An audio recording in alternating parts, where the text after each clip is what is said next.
नमस्कार दोस्तों, स्वागत है आपका एक बार फिर से हमारे इस चैनल एस्ट्रो सच पर। नमस्कार प्रिय दर्शकों, आज एक बार पुनः आप सभी के सामने एक ज्ञानवर्धक और एक प्रेरणादायक कहानी लेकर हाजिर हुए हैं। प्रिय दर्शकों, गाय माता ने बताया है कि आखिर मनुष्य गरीब क्यों रहता है। दर्शकों, आज की इस कहानी में गाय माता ने मनुष्य की गरीब होने का 3 कारण बताए हैं और यह कारण वास्तव में आज के समय में सत्य है। तो प्रिय दर्शकों, आज की यह कहानी बड़ी ही ज्ञानवर्धक और बड़ी ही प्रेरणादायक है।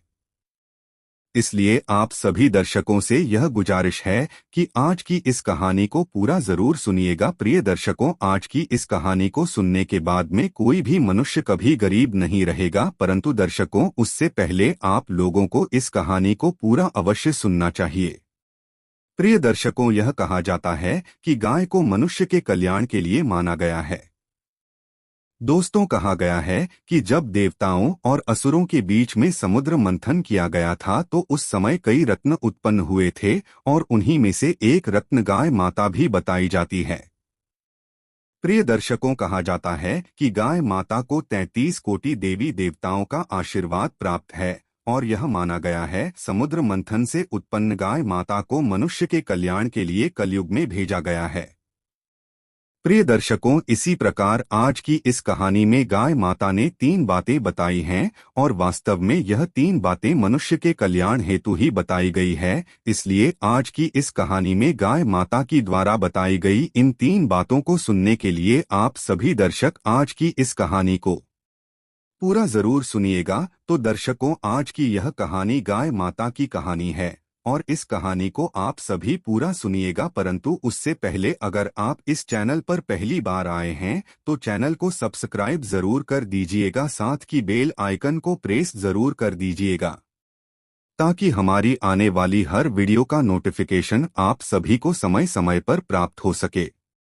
और अगर हो सके तो आज की इस ज्ञानवर्धक और प्रेरणादायक गाय माता की ज्ञानवर्धक कहानी को अपने मित्र बंधुओं को अवश्य शेयर कीजिएगा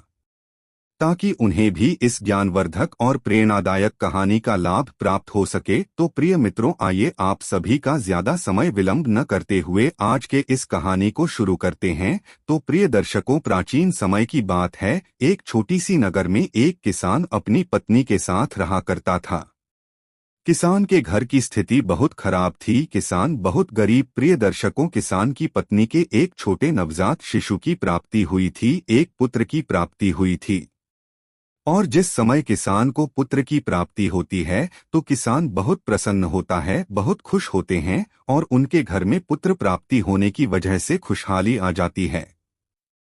परंतु प्रिय दर्शकों, जब किसान का वह छोटा सा नवजात शिशु धीरे धीरे बड़ा होता जाता है तो उसे दूध की अधिक आवश्यकता होती है।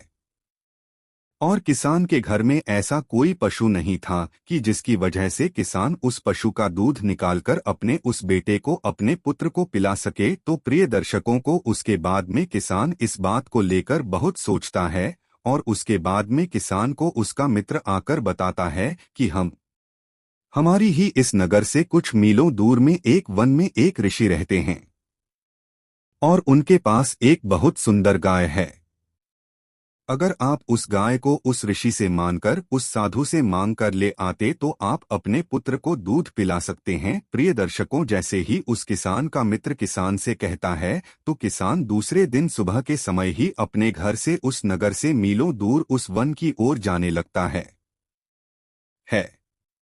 और चलते चलते उसे शांत हो जाती है, मगर वह किसान उस ऋषि के पास जाकर पहुंच जाता है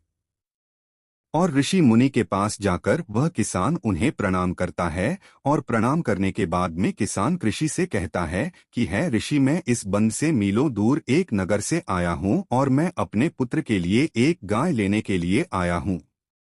क्योंकि मेरा जो पुत्र है वह अभी बहुत छोटा है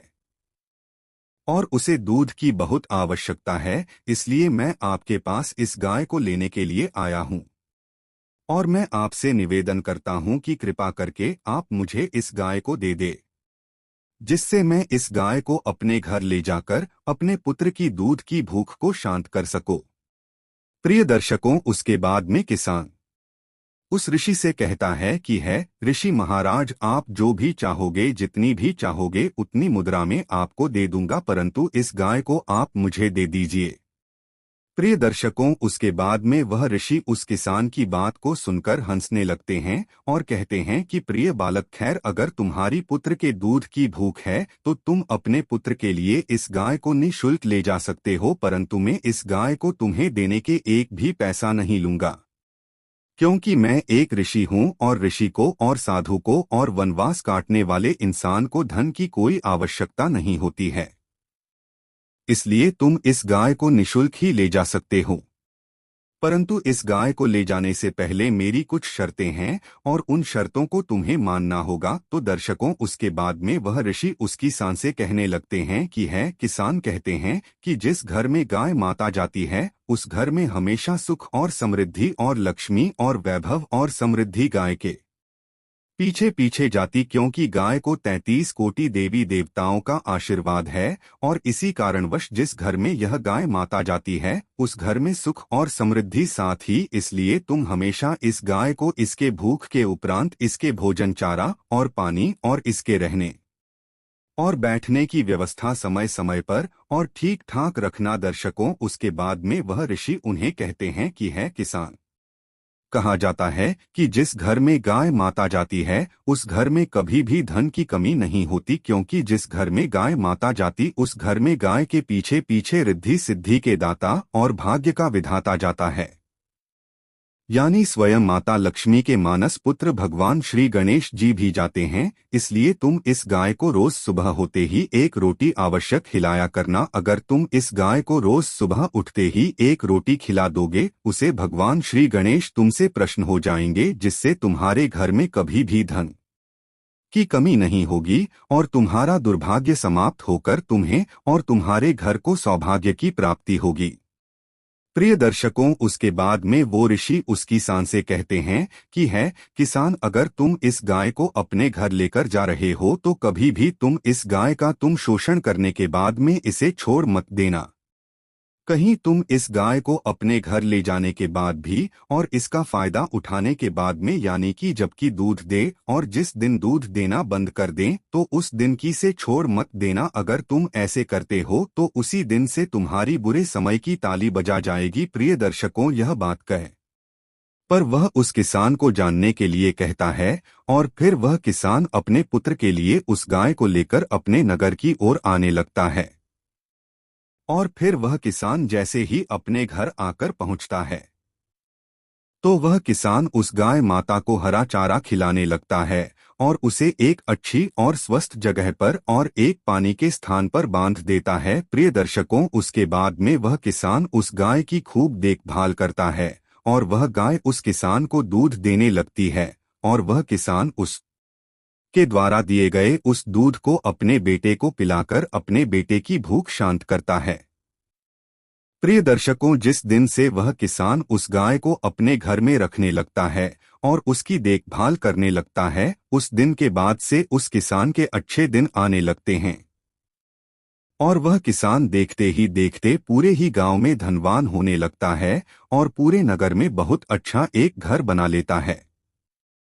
दर्शकों, जिस दिन वह किसान अपने किसी कार्य को लेकर अपने घर से बाहर जाता तो वह अपनी पत्नी से इस बात को बोलकर जाता कि गाय माता को किसी चीज की कमी नहीं होनी चाहिए।